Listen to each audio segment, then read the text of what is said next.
दूल्हे की बारात निकलते हुए आपने कई बार देखा होगा, खूब देखी भी होगी, सुनी भी होगी, लेकिन आज हम आपको दिखा रहे हैं दुल्हन की बारात।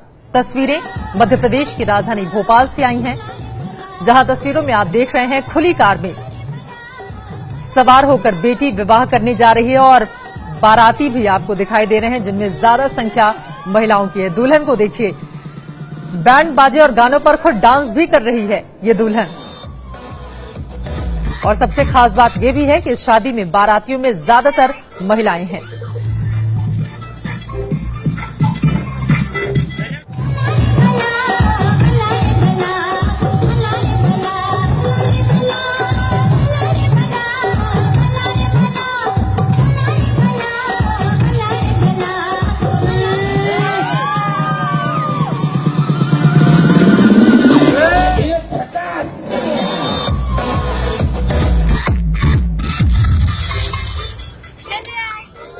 बदलते भारत की ये खूबसूरत तस्वीर है। ये है एबीपी न्यूज, आपको रखे आगे।